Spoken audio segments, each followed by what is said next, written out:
Welcome to Democracy Now!, democracynow.org, The War and Peace Report. I'm Amy Goodman. Calls are growing for President Trump to release his full tax returns after part of his 2005 return was made public Tuesday. 2 pages from Trump's tax return were obtained by Pulitzer Prize-winning journalist David K. Johnston of D.C. Report, who appeared last night on The Rachel Maddow Show on MSNBC. The 2005 tax return shows Trump earned $153 million, or more than $400,000 a day. Trump paid out $36.6 million in federal income taxes, much of it in the form of what's known as the alternative minimum tax, which Trump now wants to eliminate. The document also shows Trump wrote off more than $100 million in business losses to reduce his federal taxes. This morning, President Trump tweeted, quote, "Does anybody really believe that a reporter who nobody ever heard of went to his mailbox and found my tax returns? NBC News, fake news," unquote. That's despite the fact that the White House confirmed the authenticity of the documents Tuesday after Maddow teased the scoop. The White House continues to refuse to release any other tax returns from Trump. We'll have more on Trump's tax returns later in the broadcast with journalist David K. Johnston.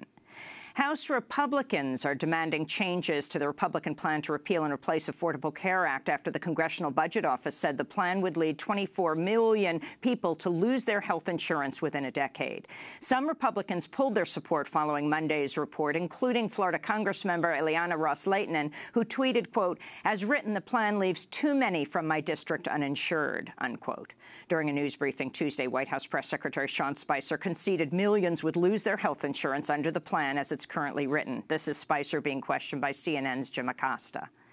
And so getting back to the Congressional Budget Office score, would you concede that there will be some coverage losses, perhaps in the millions, that there will be millions of people who will not have health insurance as a result of what you're doing? Well, again, sure, except you have to look at the current situation. You are mandated by law to buy insurance right now under Obamacare. Demonstrations against the Republican effort to repeal and replace Obamacare continued Tuesday as hundreds braved a blizzard to protest outside House Speaker Paul Ryan's office in Racine, Wisconsin. Also on Tuesday, President Trump's pick to run Medicare and Medicaid, Seema Verma, was sworn in by Vice President Mike Pence after she was confirmed by the Senate Monday. Verma's health policy firm helped design Indiana's Medicaid expansion under the Affordable Care Act, during which time she worked closely with Vice President Pence.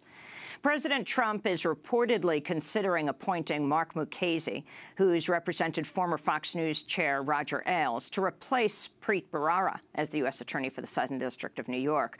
Bharara was heading up an investigation into Fox News at the time Trump fired him after Bharara refused to resign. If nominated and confirmed, Mukasey would likely be forced to recuse himself from the ongoing investigation into whether Fox News failed to inform shareholders about numerous settlements with some of the more than 20 women who have accused former chair Roger Ailes of sexual harassment.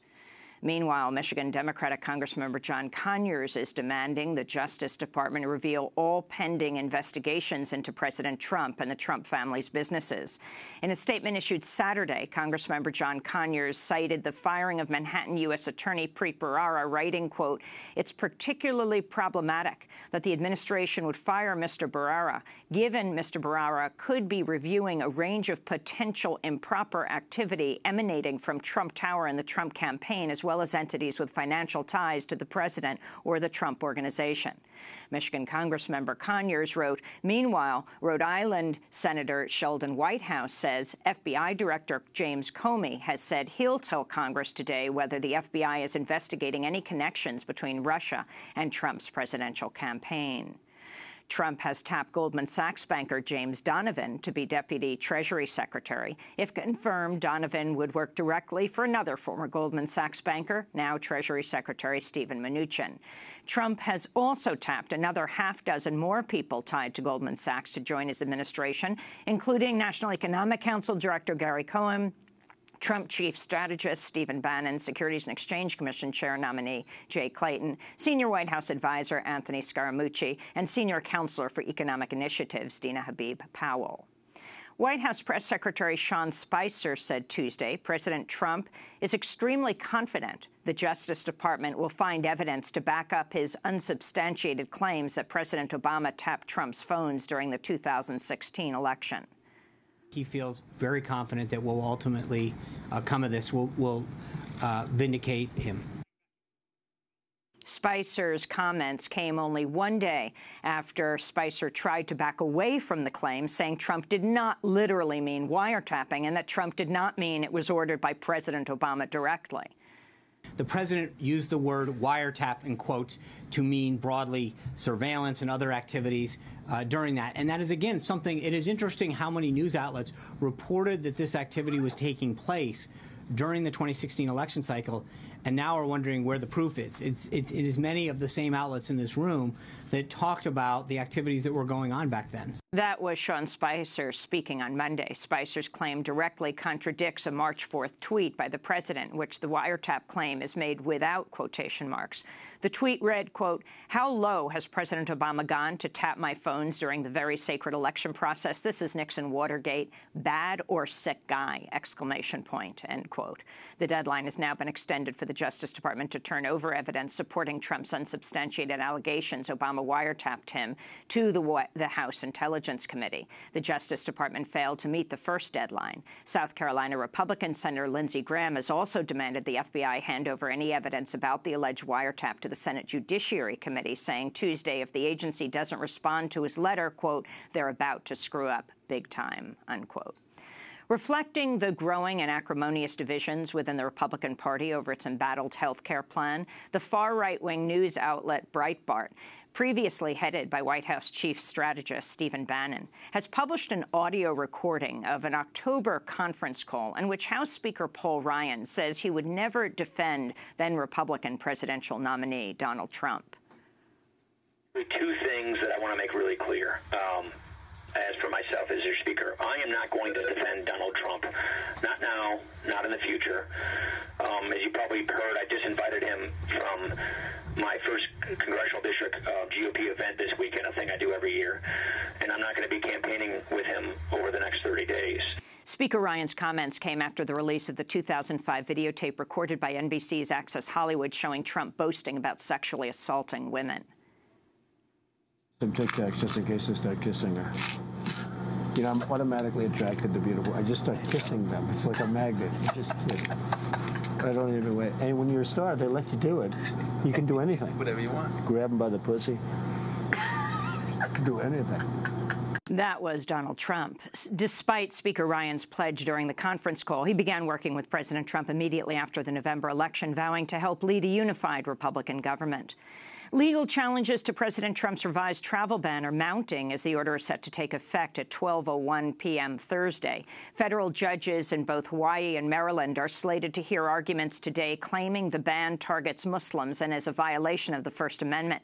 Trump's executive order would bar refugees from entering the country for 120 days and would bar all people from Iran, Libya, Syria, Somalia, Sudan, and Yemen from entering the United States for 90 days.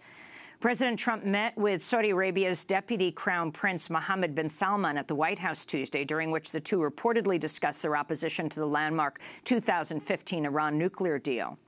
Prince Mohammed and President Trump were also expected to discuss U.S. arms sales to Saudi Arabia for the ongoing Saudi-led war in Yemen, which has killed thousands of civilians. Amnesty International urged Trump to block future arms sales, writing, quote, arming the Saudi Arabia and Bahraini governments risks complicity with war crimes, and doing so while simultaneously banning travel to the U.S. from Yemen would be even more unconscionable, they wrote. The White House has reportedly instructed the State Department to look for ways to cut more than a third of its budget. This could include slashing in half the United States' annual $10 million in funding for UN programs such as peacekeeping, vaccines, and children's aid. The outline of President Trump's preliminary budget is slated to be released on Thursday. The New York Times reports Trump's Supreme Court nominee Neil Gorsuch has multiple ties to Colorado billionaire Philip Anschutz, an oil baron who now also owns railroads, real estate, sports teams and stadiums, and conservative newspapers like the Weekly Standard and the Washington Examiner.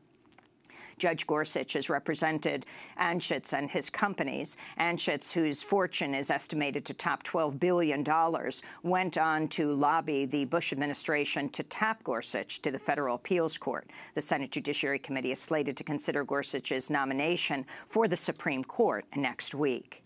Voters in the Netherlands are heading to the polls today in a closely watched presidential race, which pits Prime Minister Mark Rutte against far-right politician Geert Wilders. This is Wilders in the final debate before today's vote.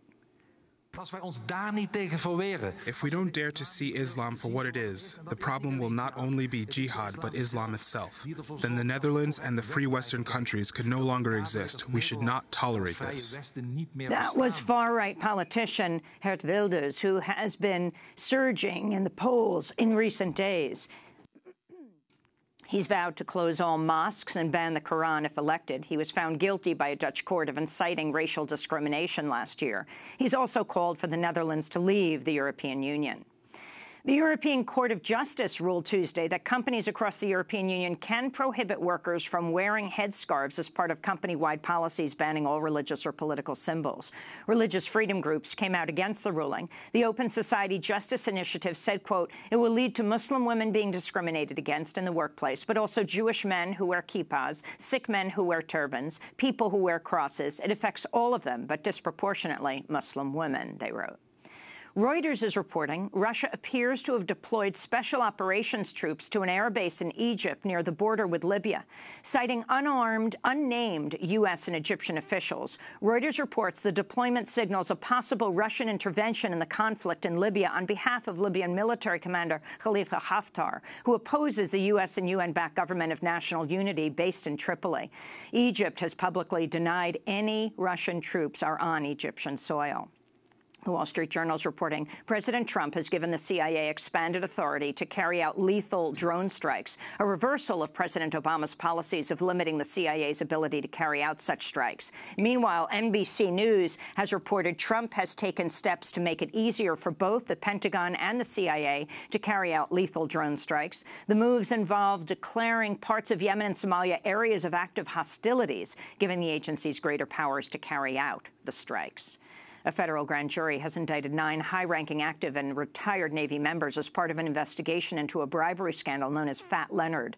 The Justice Department says the 9 have been charged with accepting luxurious dinners, trips, gifts, and service of sex workers as bribes in exchange for handing over classified military information to Singapore-based defense contractor Leonard Francis. Acting U.S. Attorney in San Diego, Alana Robinson, said, quote, this is fleecing and betrayal of the United States Navy in epic proportions, and it was allegedly carried out by the Navy's highest-ranking officers, she said.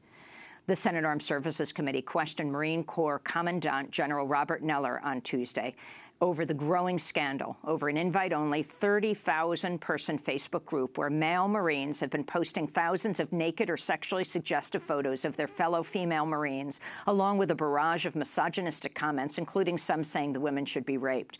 This is New York Senator Kristen Gillibrand.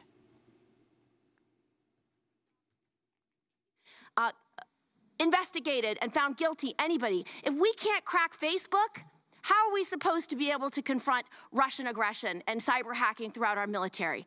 It is a serious problem when we have members of our military denigrating female Marines who will give their life to this country in the way they have, with no response from leadership. And newly released research shows hate crimes in major cities across the United States surged more than 20% last year. The data released Monday by the Center for the Study of Hate and Extremism at California State University San Bernardino shows there were more than 1,000 hate-related crimes committed in 2016, a 23% increase over 2015. The center's director, Brian Levin, says the number of hate crimes appears to have increased following the election of President Trump. And those are some of the headlines. This is Democracy Now!, democracynow.org, The War and Peace Report. I'm Amy Goodman.